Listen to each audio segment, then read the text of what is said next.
Now this is a very short video about how to update R.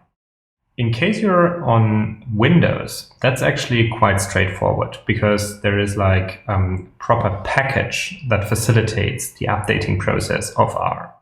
Here in the course webpage, in the tutorial about how to install the relevant software, Windows users find a very convenient manual. So they actually only need to install the install-R package and then call the function update-R. And that's it. So it's very straightforward if you're on Windows. If you're on a Mac, it's a little bit more difficult and easy at the same time because to update R here just means to reinstall R in the same way as you've installed it before. So you basically just go to the CRAN website, download the installer and install R, and that's it. The drawback of this is that in case you install R this way, you're losing all the packages that you've installed before. And in case you have installed a lot of packages, that can be annoying. On the one hand, reinstalling packages, it's not a problem. You can do it every time. But it can be problematic if you're working offline. So think about you've updated R at home. Everything works nicely. And then you go on the train where you don't have internet and you want to use a certain package that you've installed before. But after the update process, the package is not available and you actually cannot work on the train because you don't have access to the internet.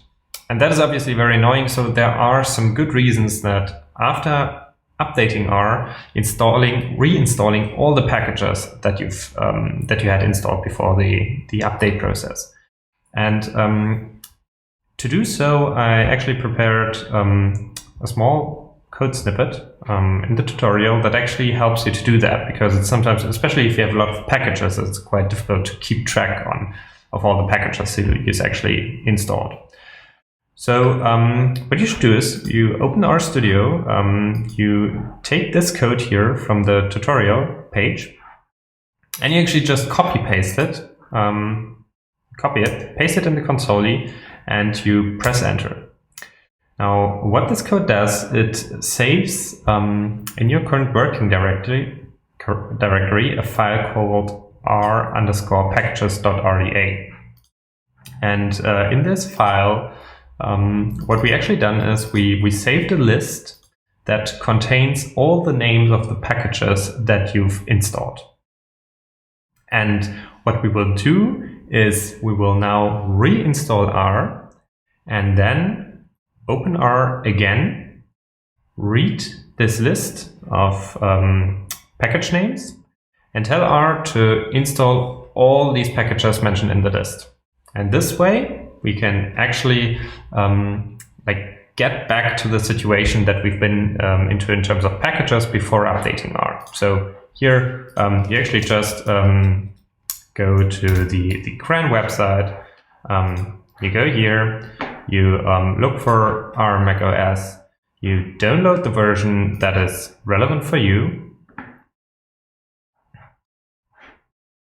and you follow the standard installation process, which I do not delve into here, but I will skip directly to the point where R has been reinstalled, and we can now reinstall all the packages that we had on our computer before the reinstallation of R.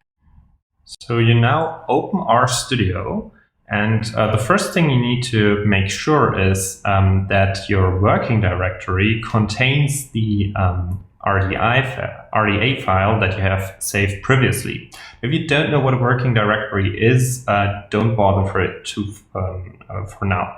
Important thing is that here in the bottom right window, you should see something like this, or packages.rda, because that's basically the file we've created previously where we saved all our packages.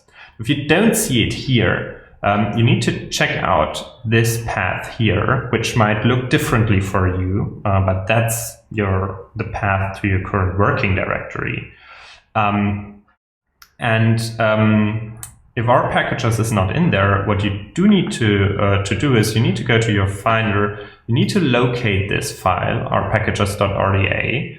You need to find it using Spotlight or the search engine for your computer that you're using, and you need to copy it into the folder that is indicated here, which is your working directory.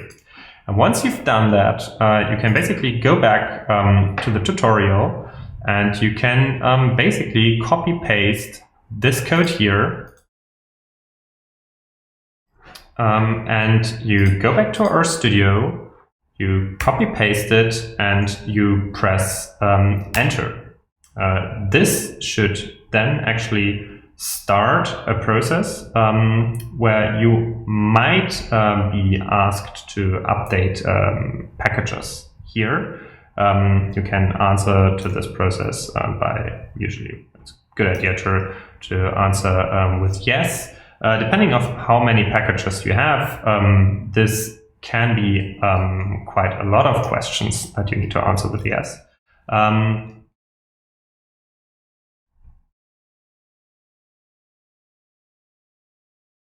Then there might also be a question regarding the binary versions. This is something you can only do if you've installed our tools or the command line developer tools. It depends a little bit. Usually you can try out yes. If you get an error, then you go for the binary for the source version and you answer no. But in the first case, you can answer yes and see whether it works. And at the very end, you will probably see something like this. Either it's telling you that everything has worked, or, which is usually quite likely, there have been some errors. So in this case here, it says like that the installation of package de-solve had non-zero exit status. In this case, I usually recommend you to copy-paste the name of the package, to type install packages and the name of the package, press enter, and to see whether it works now. Now, if you're asked whether you're using the binary or the source version, it's now usually better to answer no and to see whether it works out, and usually that's the case. So it's always a good version to first answer yes if you're asked to install the source version. However, if that prompts any error, it's better to go back for the binary and to install this version. That is usually a good approach to deal with most errors here. Also, if you get an error message, then always try to install the package in isolation and see what comes next. Now, this then usually has worked. If there are some packages that you can only install from GitHub, so where only a development version is available, that this is also something that you might need to do. In this case, you can use the so-called package remotes and the function install GitHub. And in case you have like packages, like for example this one here, you install them like this.